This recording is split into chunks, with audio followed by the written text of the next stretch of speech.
Hey, what's up everyone? Welcome back to another video. And in this one, I want to talk about why it's so hard to search for a job and find a job in 2025, hell, even 2024. So let's talk about it. Now, just for some context, I've been job hunting for the last almost 7 months now. I was laid off in September of last year from a gaming company, and it's been rough for not only myself, but many other people that I worked with previously, not just at that company, but many other companies that are within the gaming and tech space. And yeah, it's been hard because some people are still out of work like I am and have been out of work for the same amount of time. Others that I know have been out of work for much longer than that. So it's just a very stressful time. It's very unfortunate, and it's hard to find a job. And we're gonna break down some of the reasons why that is, or at least why I think that is. And yeah, let me know with your thoughts below after the video. If you agree with these thoughts, if you have different opinions or different information you want to share with everyone, just share that in the comments below. But the first thing I want to bring up is AI. Now, there are a lot of mixed feelings about AI because AI has been integrated into a lot of different companies' processes within many disciplines, whether that's QA, production, project management, engineering, like it's everywhere now. But one place where it's being used, I think, pretty heavily right now is within HR. When someone goes to apply for a job and they send in their resume, some companies use AI tools or services to kind of vet those resumes and determine whether or not it's worth the company's time to move forward with the next step in the process, which is reaching out to a potential candidate. Now, I get why some companies do this because they don't have the bandwidth to cover the thousands and thousands of applications they're getting on a regular basis now, because there's so many people out of work. Especially over the past few years, like it's just gotten worse and worse. And you know, using an AI service to go through that process makes it easier for the company. It just sucks for the potential candidates like myself, because the majority of the time, more context, I've sent out over 185, maybe over 190 applications since September of last year for jobs. I know some people may have sent out way more than that. I'm just throwing up numbers for context. But the whole reason I bring that up is because I've only gotten responses to maybe 40 or 50 of those applications since then. So I'm a little concerned that the AI services or tools being used by these companies are just going through the resumes that they know they're not going to move through the next step in the potential candidate hiring phase, and they're not sending out emails or notifications saying, hey, we've decided to move on with another candidate, even though your resume, etc., etc., etc. Like, they're not going through the typical process of reaching out to someone who's applied after the fact and letting them know, like, hey, we're not going to move forward. We've decided you're not a good fit for this role, or we found a potential better fit for this opportunity. And it sucks. It sucks because you just don't get feedback.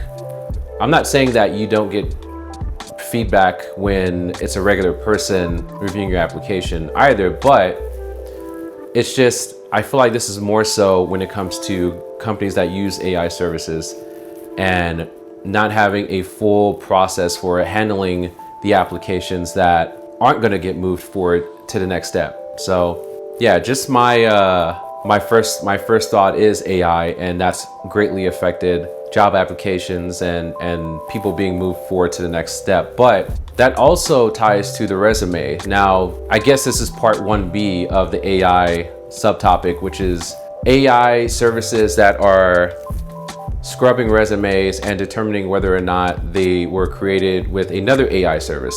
And to be honest, my first resume that I had for 2024 was just an updated version of my previous resume. I did that manually by myself, and I got one interview out of it. I created 2 additional resumes using an AI service, and then I manually went over that resume myself, or those resumes myself after the fact.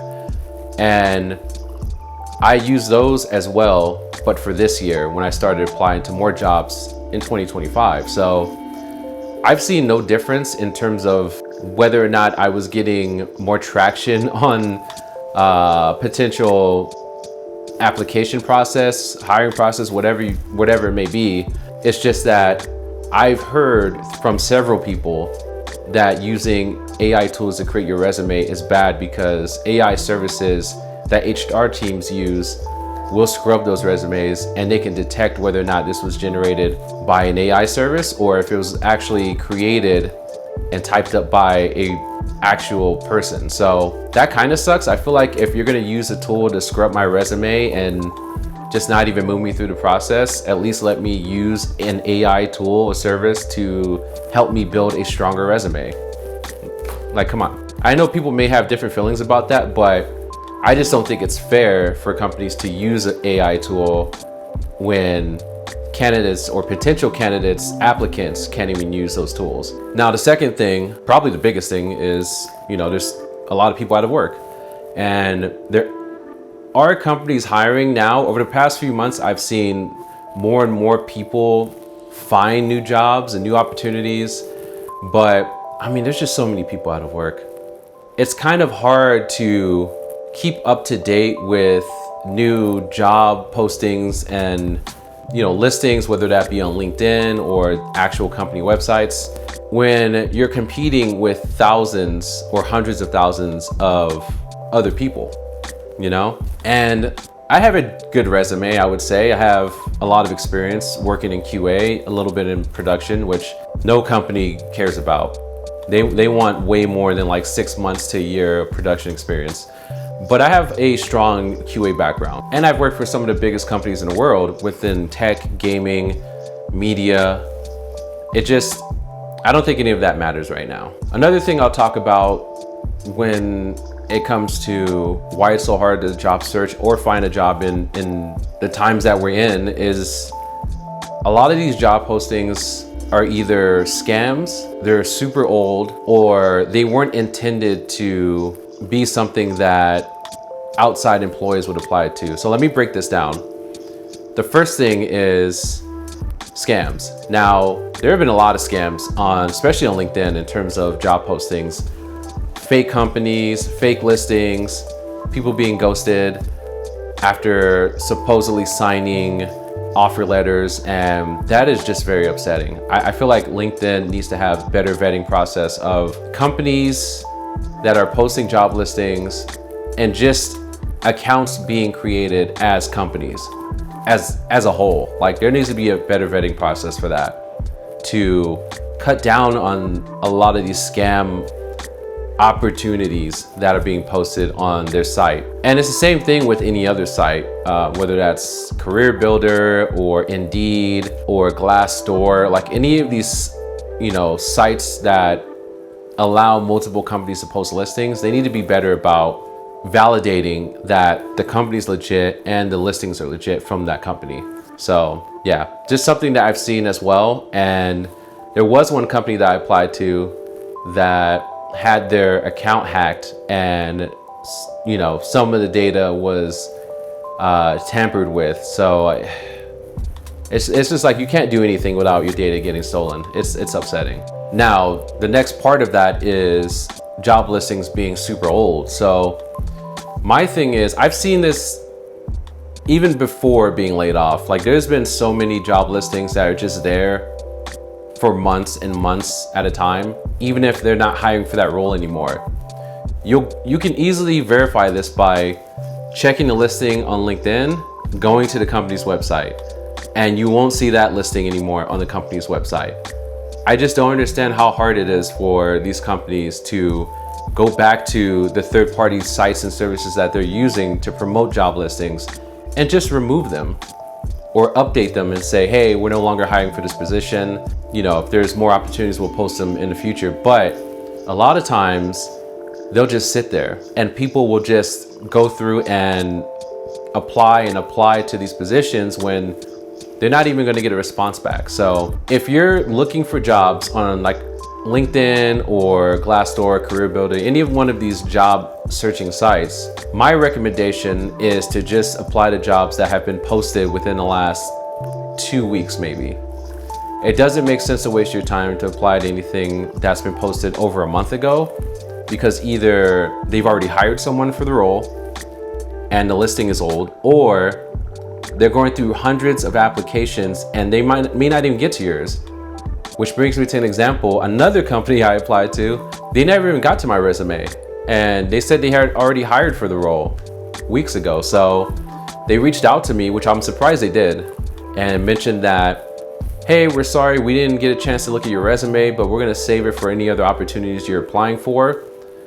But we already filled this role a couple of weeks ago. We just have a lot of resumes that we couldn't get to. So stuff like that is very helpful, just to give people some insight into how crazy the job market is, especially now, and to not keep them waiting and wondering whether or not this role is still going to be, I guess, valid and something that people should, continue to invest time into. So yeah.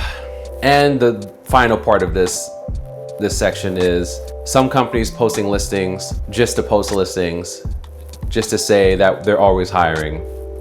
And they have already figured out who they're gonna hire, or not even hire. Let me rephrase that. Promote from a previous position within the same company, or move over from another role within the same company. Because a lot of companies do that.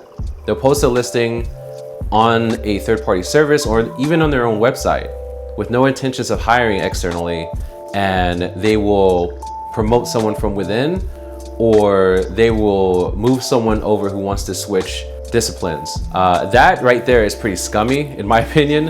I don't know why you would ever do that, but it just goes to show that companies will do anything to make it seem like they're thriving and they're constantly hiring and they're growing. So yeah, that right there is, like I said, scummy, and hopefully there'll be less and less companies doing that going forward, but who knows? No one is gonna know that. And yeah, the last thing I'll bring up is your resume. I feel like your resume just doesn't even matter. I feel like it's all luck at this point, if I'm being honest. My resume is good, it's really good. I have a lot of big names on my resume in terms of companies I've worked for. I've worked for very small startups to medium-sized startups, to companies going public, to companies that have been acquired, to some of the biggest companies in the world. And it just doesn't matter. My experience doesn't matter. It's just a roll of the die. So yeah, it's unfortunate that you have to go through all this trouble to tailor a perfect or somewhat perfect resume just for 75% of the companies you're applying to not look at it, let alone, any companies that you're applying to either say, hey, this wasn't really created by you and this was made by AI. Well, how do you know that? Because our AI told us. So yeah, it's unfortunate. Like, I don't like wasting time on resumes. I really don't. It sucks. And I've been going through my resumes for the last almost 7 months. Seeing if there's anything that I'm missing that I need to adjust or update.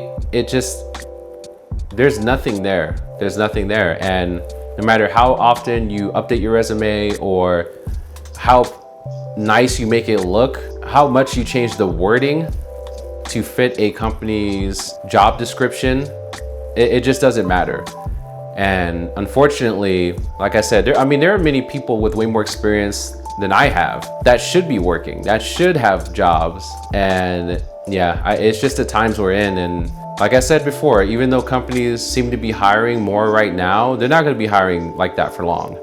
And hopefully the job search will get easier throughout the rest of 2025. But I think people understanding that, one, you shouldn't use an AI tool to build your resume because of what I mentioned earlier. Two, it's important to learn new skills for the role you're applying for or any other role, even if you don't have experience, just to have the knowledge. And three, really just focus on applying through the actual company's website instead of using LinkedIn, because you'll get a way more updated and current list for the open roles that they have instead of going through the company's page on LinkedIn or any other third-party service and seeing that, oh, they have 50 roles open. There's plenty of opportunities here for me. And then you go to their website and there's only 10 job listings because they forgot to remove the old listings from the third-party services they're using to promote those listings. So yeah, again, I know a lot of people are going through this. I just wanted to talk about it. Be sure to leave your comments below with your thoughts on the job market in 2025. If you have tips for others in terms of resume building or types of companies to apply to, and if you're in a specific role, give your insights into your experience with job searching, whether that's in 2025 or 2024. I wish everyone the best. I hope that you're all successful in whatever it is you're trying to accomplish, whether that's finding a new job, building out your own personal brand, or taking this time to reflect and to learn new things for any potential upcoming role change that you're looking into. Whatever it is, just stay positive. All right, that's it. Catch y'all later.